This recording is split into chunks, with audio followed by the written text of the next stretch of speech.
जा सकती है। नदी में डूबते इसलिए हैं कि हम तैरना नहीं जानते, इसलिए तो डूबते हैं, इसलिए नदी में घुसते नहीं हैं। तो हम नदी में डूबते हैं, नदी की वजह से नहीं डूबते हैं, हम तैरना नहीं जानते हैं इसलिए डूबते हैं।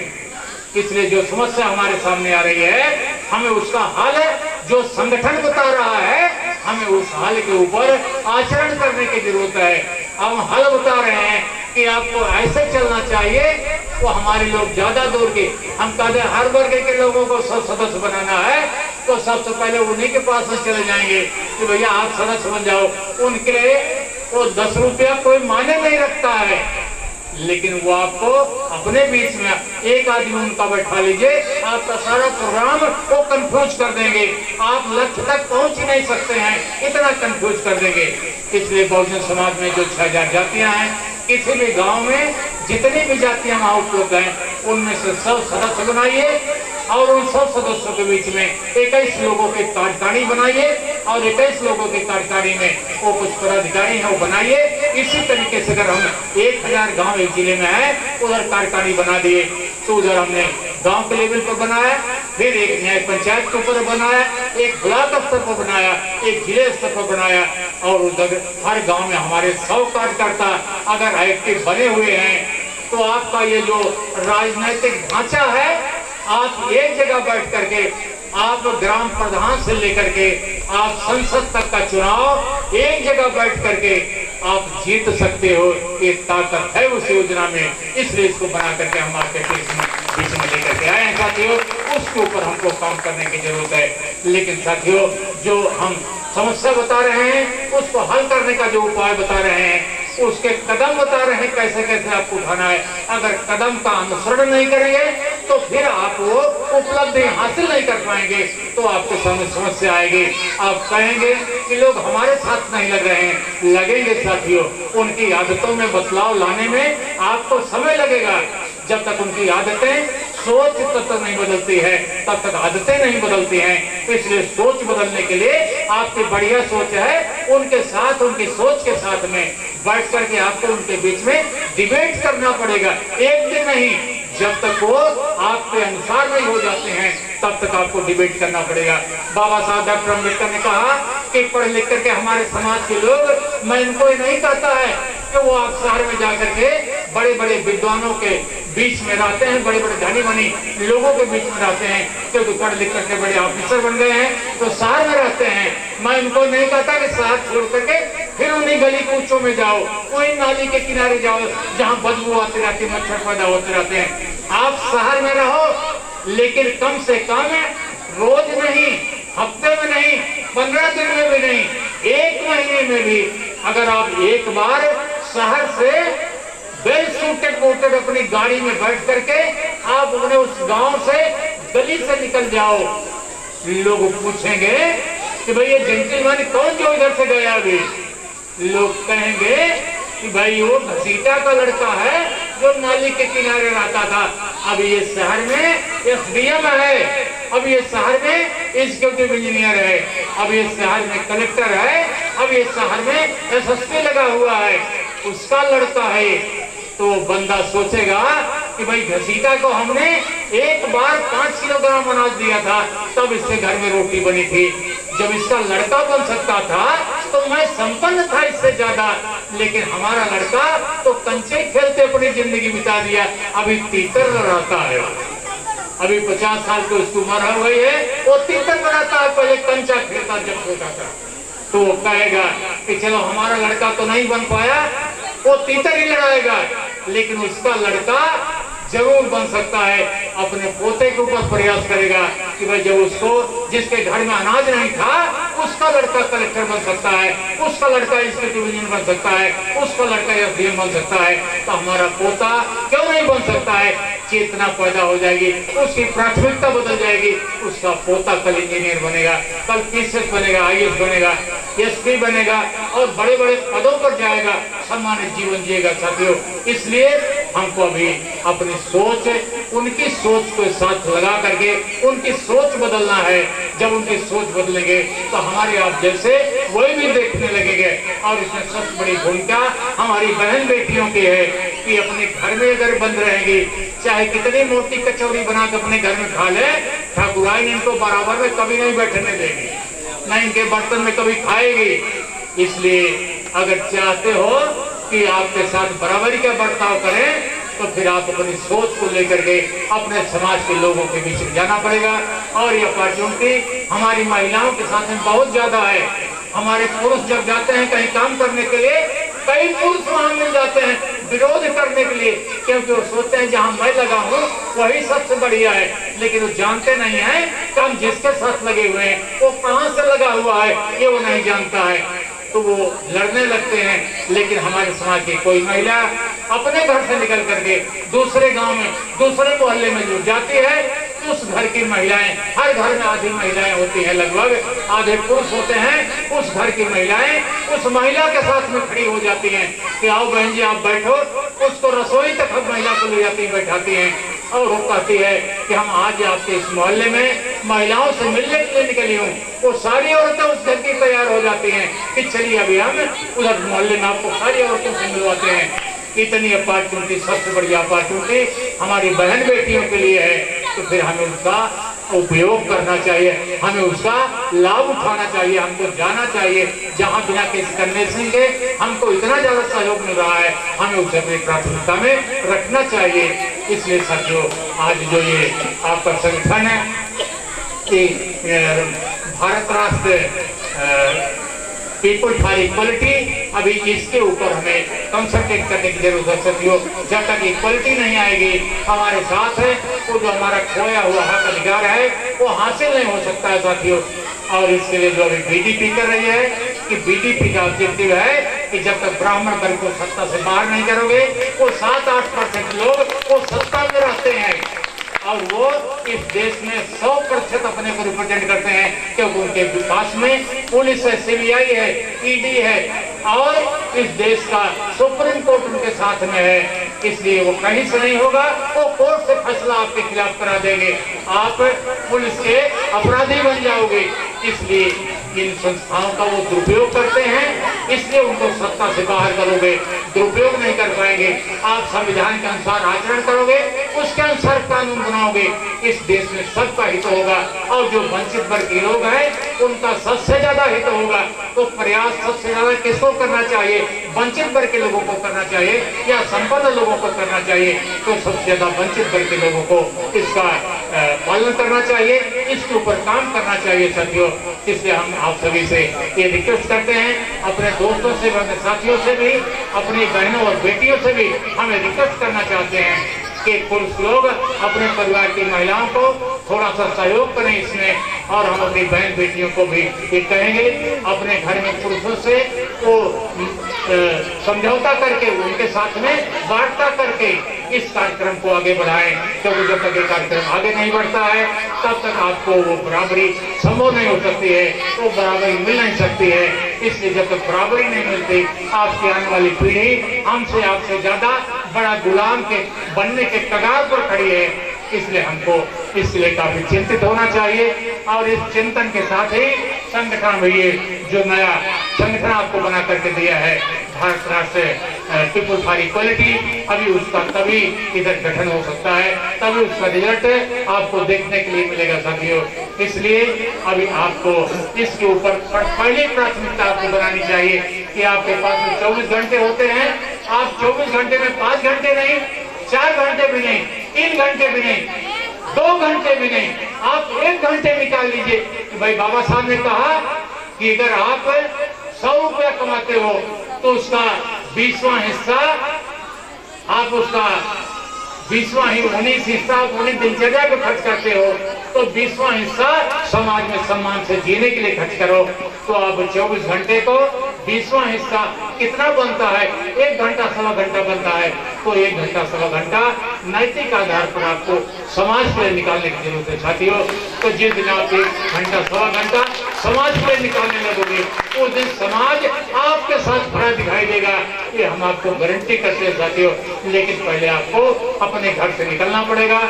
अभी हमारे सभापति जी जिन्होंने अपनी टीम के साथ में बहुत बढ़िया था जौनपुर में काम कर रहे हैं, लेकिन अभी रिजल्ट इसलिए नहीं बना कि अभी आपकी यूनिट यहाँ क्रिएट नहीं हुई है। आप विलेज यूनिट, न्याय पंचायत स्तर पर यूनिट, ब्लॉक स्तर पर यूनिट और जिला स्तर पर यूनिट अभी नहीं बनी है, इसलिए वो उत्तरदायित्व नहीं कोई संभालने वाला वहाँ है।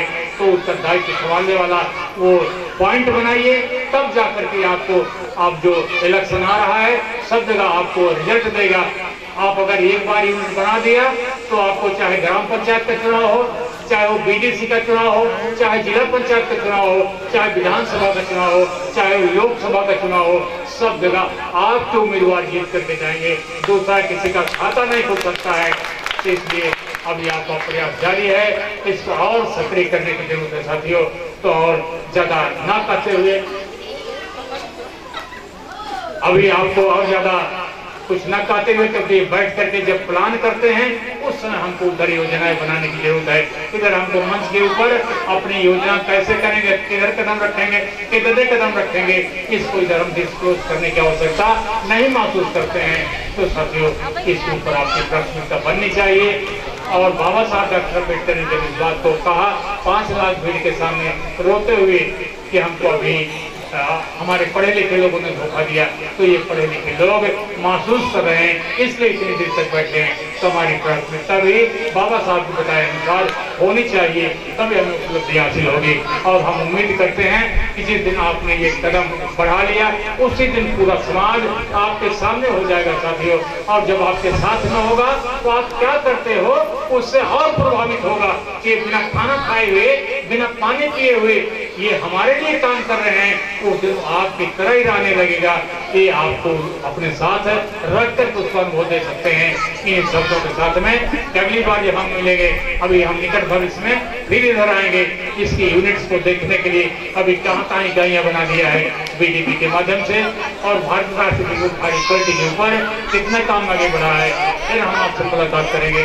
आप हर समय अपना काम करते हो, कभी महीने 2 महीने में समाज के लिए कोई मीटिंग सभा सोसाइटी होती है, उधर बच्चों सहित आकर के बैठो। इससे जो ऑडियंस आते हैं उनका हौसला बढ़ता है कि हमारे समाज के इतने लोग इस दिशा में रुचि ले रहे हैं, इसलिए उनके घर में कोई सदस्य इधर उधर गया भी रहेगा तो अगली बार उसको भी वो लोग घेर करके लाएंगे कि यहाँ बैठो, सुनो, तुम्हारे अंदर भी जागृति पैदा होगी। तो यही थॉट प्रोसेस हमको रिपीट करना है साथियों। इन शब्दों के साथ हम आपसे विदा लेते हैं। जय भीम, जय भारत।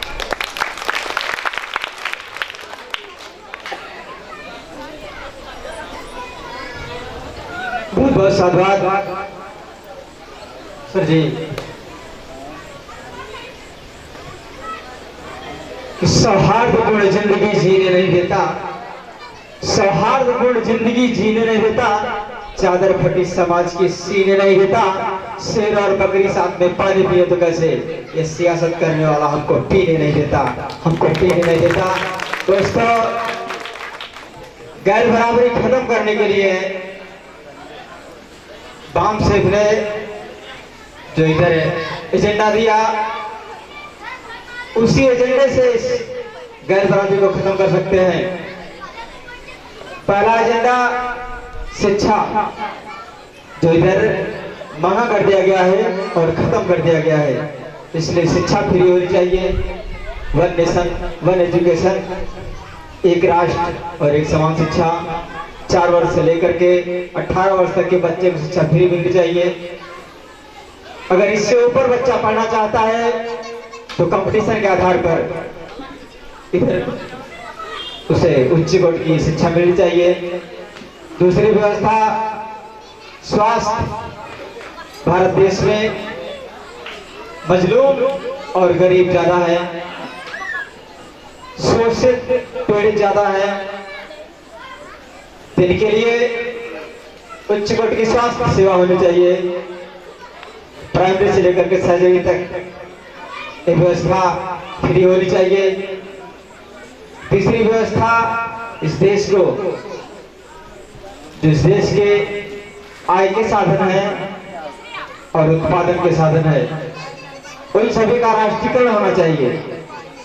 जो आय के साधन है वो है मठ मंदिर अखाड़े धर्मस्थल, जो उत्पादन के साधन है वो है उद्योग धंधे कल कारखाने फैक्ट्री एनजीओ, इन सभी का राष्ट्रीयकरण होना चाहिए। जो इधर स्कूल प्राइवेट के जा रहे हैं वो सरकारी होने चाहिए, जो फैक्ट्री बेची जा रही है प्राइवेट के जा रहा है वो सभी सरकारी होने चाहिए, जो कल कारखाने उद्योग धंधे जितने भी इधर फैक्ट्रियां हैं वो सभी का राष्ट्रीयकरण होना चाहिए, सभी सरकारी होनी चाहिए। इस देश में गरीबी एक दिन में मिट सकती है अगर इस देश में मठ मंदिर अखाड़ों में जो संपत्ति भरी हुई है उसे राष्ट्र की संपत्ति घोषित किया जाए तो एक दिन में गरीबी इस देश से मिट सकती है और आप 10,000 सालों तक बगैर काम किए खा सकते हैं। चौथा, इधर भागीदारी आपके हर क्षेत्र में नहीं है, शौचालय से लेकर के सचिवालय तक वही लोग भरे हैं, इसलिए आपको ऊपर से नीचे तक टॉप टू बॉटम हर क्षेत्र में आपको अधिकार चाहिए। तो ये व्यवस्था केजी से लेकर पीजी तक, प्राइमरी से लेकर सर्जरी तक, लेबर से लेकर प्रोफेसर तक, टॉप टू बॉटम हर किसी को ये मिलना चाहिए। और इधर जो आपके बीच में ये संगठन लॉन्च किया गया है इमाम सिर्फ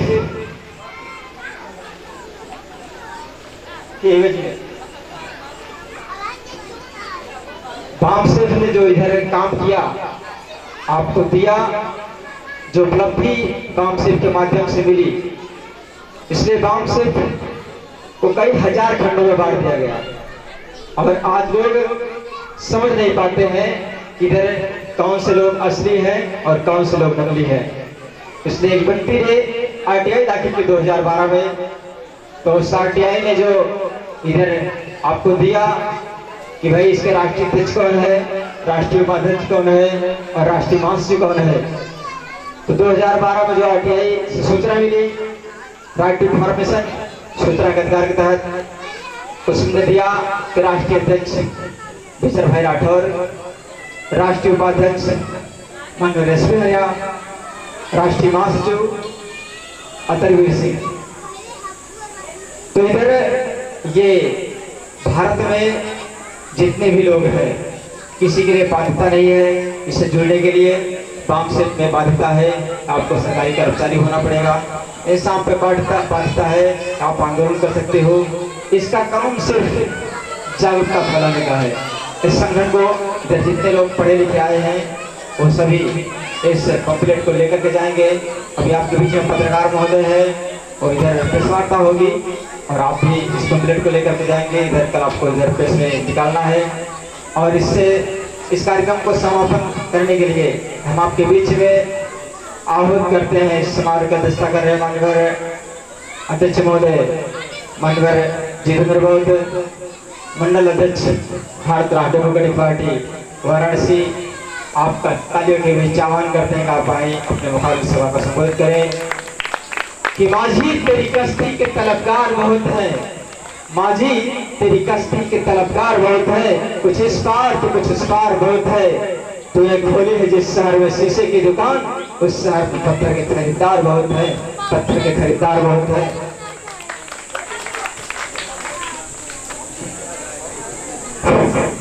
शिक्षा बोर्ड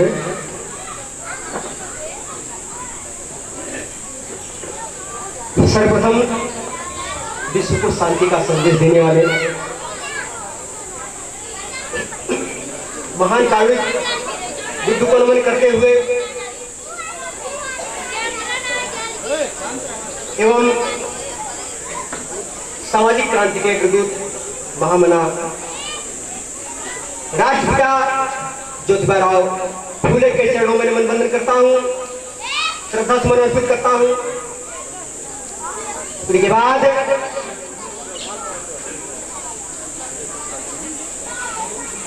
शोषण के विरुद्ध सामाजिक क्रांति को फैलाने वाले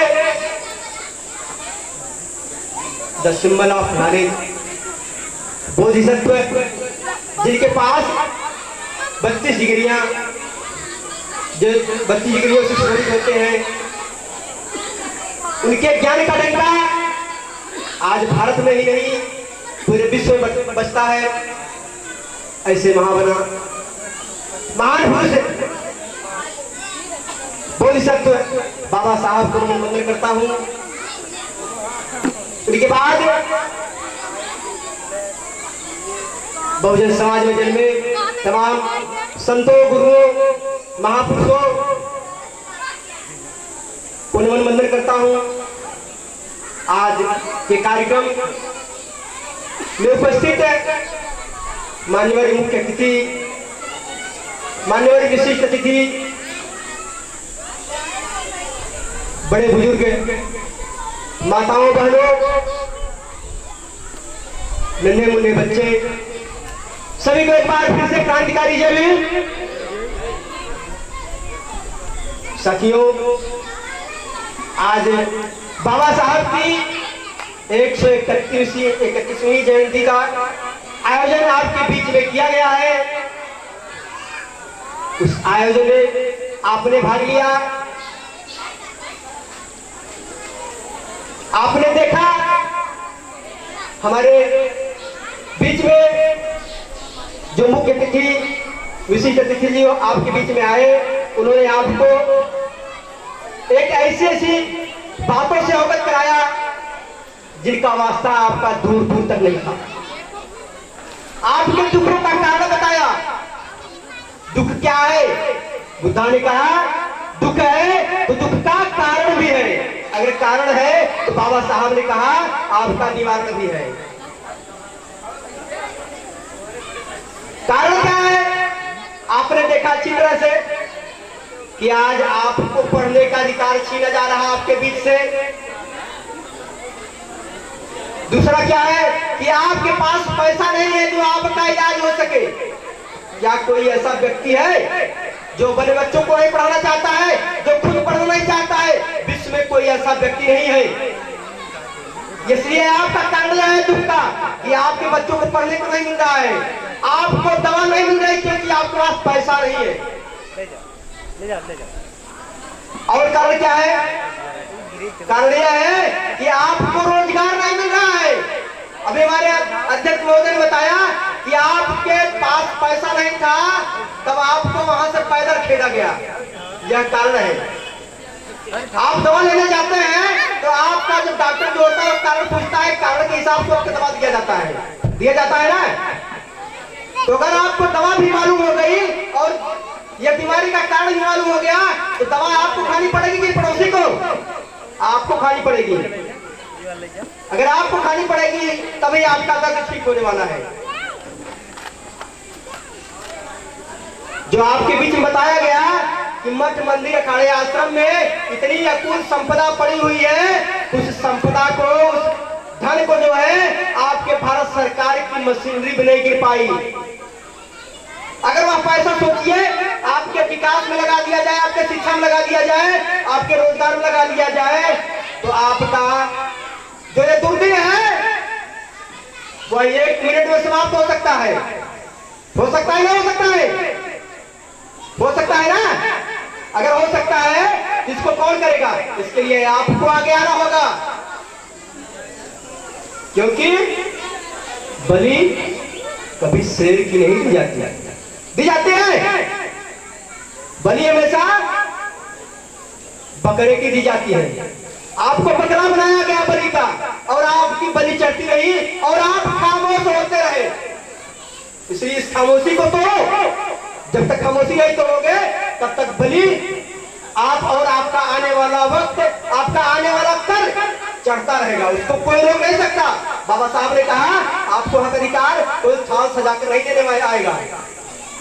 इसके लिए आपको संघर्ष करना पड़ेगा।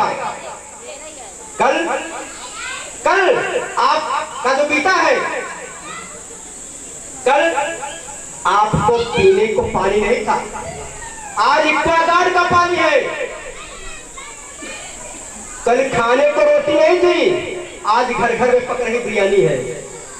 कल रहने को घर नहीं था, आज आलिशान महलों में जिंदगानी है। यह करिश्मा 33 करोड़ देवी और देवताओं का नहीं है साथियों, ये हमारे बाबा साहब की मेहरबानी है। बाबा साहब की मेहरबानी।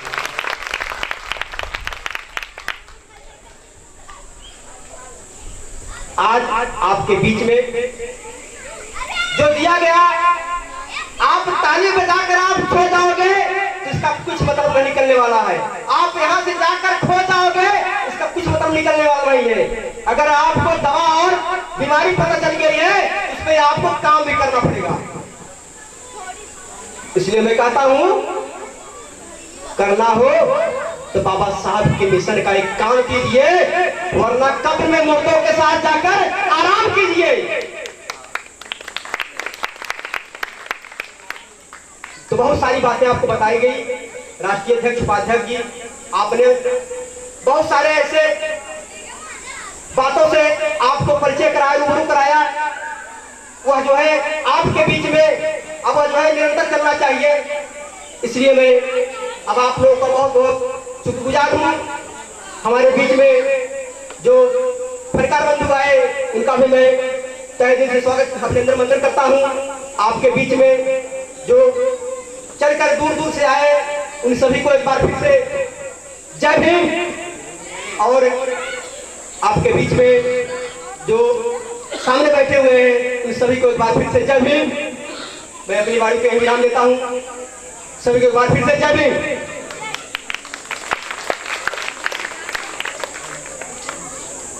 बहुत बहुत साधुवाद। सभा का समापन हुआ। जो हमारे सक्रिय कार्यकर्ता हैं वो इधर जलपान की जो सोच व्यवस्था है वो सभी तक पहुंचाए, और कोई भी उठेगा नहीं, इधर सभी बैठे रहेंगे, सभी तक हमारे कार्यकर्ता इधर जलपान की व्यवस्था करेंगे।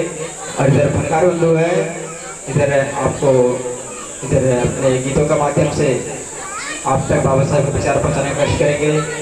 इधर इस कार्यक्रम में जो भी लोग योगदान दिए उन सभी का कोट कोट आभार। इधर इस छाया में आप बैठ करके इधर इस कार्यक्रम को किए टेंट वाले इधर बंधु, आपका भी कोट कोट आभार। इस माइक से आप तक आवाज़ जा रही है तो माइक को कोट कोट आभार।